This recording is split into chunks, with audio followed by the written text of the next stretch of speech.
마가복음을 두 개로 나눌게요. 1장부터 8장, 8장부터 16장까지로 나누겠습니다. 자, 1장부터 8장까지를 보통 뭐라고 얘기하냐면 영광의 길이라고 이야기해요.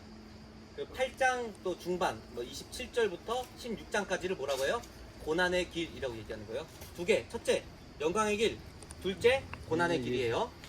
자, 1장부터 8장까지 예수님께서 무엇을 하셨냐면 제자들을 부르시고 그리고 나서 기적들을 보여주시고 설명하셨어요.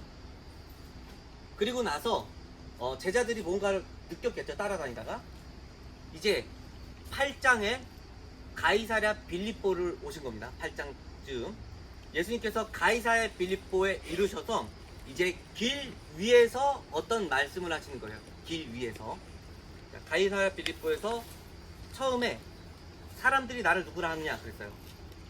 그리고 너희는 나를 누구라 하는 거예요. 자, 여기가 제가 어떤 장소라고 했어요? 경제적 요충지, 그리고 우상들이 많은 곳이라고 했어요. 저기 동굴 막 신전 같은 게 있어요. 그런 곳에서 다른 사람들은 어찌할지라도 너희는 나를 누구라고 생각하느냐라는 거예요. 이게 1장부터 8장까지 예수님의 사역에 대한 결론이겠죠. 예수님이 누구예요? 베드로가 제대로 고백합니다.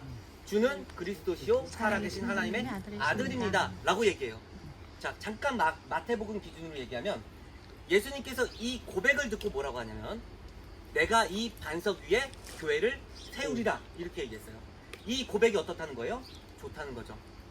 이 고백을 이 반석을 뭐라고 생각하느냐 두 가지 견해가 있어요. 하나는 이 직분 위에 베드로 위에 교회를 세우리라 라는 사람들이 있고 어떤 사람들 고백 위에 교회를 세우리라 라고 얘기하는데 우리는 고백 위에 교회를 세우리라 라는 거예요. 그래서 예수님에 대한 주는 그리스도시요 살아계신 하나님의 아들입니다 라는 그 고백이 우리의 반석입니다. 우리의 기초입니다.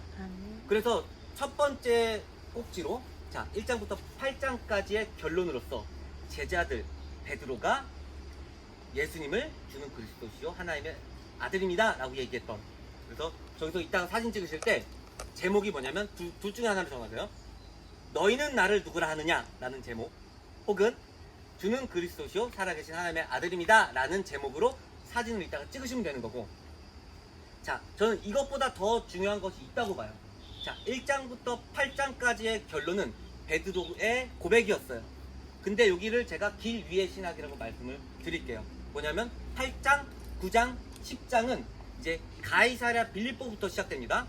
8장부터 시작됐는데 길에서 어디로 가는 길에서, 그게 어디로 가냐면 이제 예루살렘으로 가는 길의 시작이에요. 뭐냐면 뭐예요? 고난의 길의 시작입니다. 자, 베드로가 고백하고 나니까 뭐라고 이야기해요? 예수님께서 비로소 말씀하시는 게 있어요. 길에서 뭐예요? 내가 고난을 받아 죽임을 당할 것이다 얘기를 하는 거예요. 그 전까지는 제대로 말씀 안 하시다가 비로소 드러내놓고 말씀하시는 거예요. 자, 베드로가 뭐라고 해요? 주여 그리 마옵소서 하면서 항변합니다. 왜 이것을 가지 말라고 했을까요? 어떤 사람들은 베드로가 예수님을 사랑했기 때문이다 라고 얘기하는 사람들도 있어요. 저는 그건 당연하다고 생각해요. 예수님을 사랑했기 때문이다. 그런데 과연 그 이유 때문뿐만이었을까? 일단 그때 당시에 스승과 제자의 문화를 생각해 보셔야 됩니다. 스승이 어떤 길을 가요? 그럼 제자는 어떻게 해요? 그 길을 따라갑니다. 자, 이전까지 영광의 길을 가던 예수님을 따라가던 베드로는 자기의 길이 어떤 길이라고 생각했을까요? 영광의 길만 간다고 생각했을 거예요. 그런데 갑자기 뜬금없이 뒤통수를 맞는 거예요. 갑자기 예수님께서 고난의 길을 간다고 말씀을 하시니 베드로가 예수님을 붙잡고 항변하는 겁니다. 그런데 예수님께서 베드로에게 어떻게 하세요? 꾸짖으세요. 사탄아 물러가라. 근데 꾸짖다, 예수님께서 꾸짖다라는 말과 베드로가 예수님께 항변하다라는 말이 사실은 똑같은 원어입니다. 영어로는 리부크라고 해서 꾸짖다예요.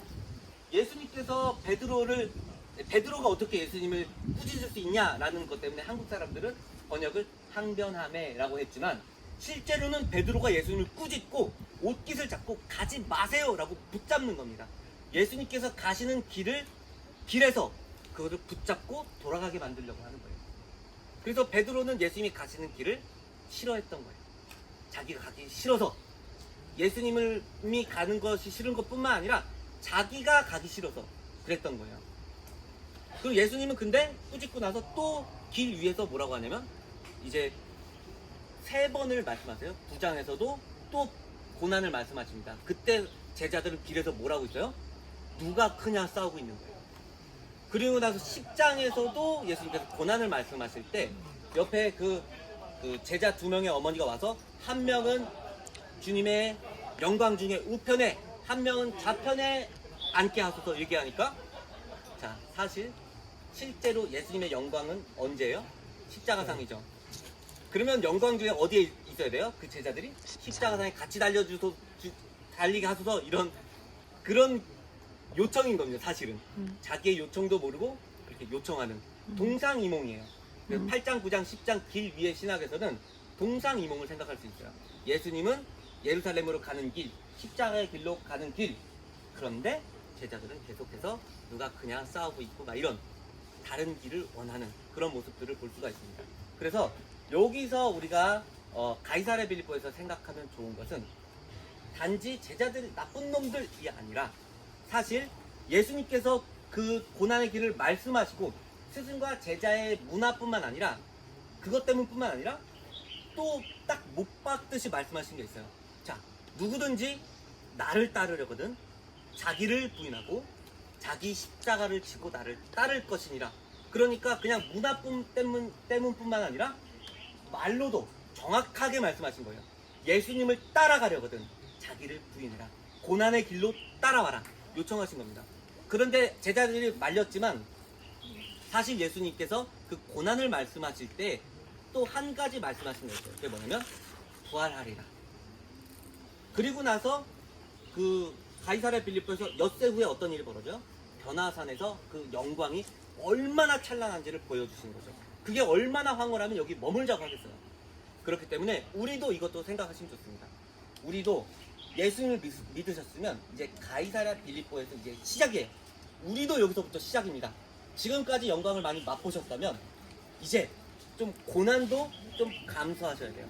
가이사랴 빌립보에서 출발하실 때 이제 우리는 자기를 부인해야 된다는 생각을 하셔야 됩니다. 아멘. 예수님을 부인하는 것이 아니라 자기를 부인하는 거예요. 아멘. 교회 안에서 자기를 부인하게 될 때 어떻게 되냐면 서로가 한 몸이 되는 거예요. 예수 그리스도의 이름 안에서 우리가 다 한 몸이 되는 겁니다. 아멘. 자기를 부인하고 옆에 있는 사람들을 용서하고 그것이 극대화될 때 서로를 사랑하게 되고 이 사람들이 세상 밖에서는 항상 실패하겠죠. 사람들을 자기를 부인하면 어떻게 돼요? 사람들은 언제든지 이용할 준비가 되어 있습니다. 밖에 나가서 자기를 부인하는 순간 사람들은 이용해요. 세상 사람들은. 하지만 교회는 이용하지 않습니다. 그렇기 때문에 교회 돌아가시면 서로에게 용서할 게 있으면 용서하시고 아멘. 서로를 섬기시고 서로를 사랑하시기로 여기서 결단하시면 좋아요. 그래서 자기를 부인해서 교회가 한 몸이 되는 그런 것들을 좀 여기서 좀 결단하셨으면 좋겠고요.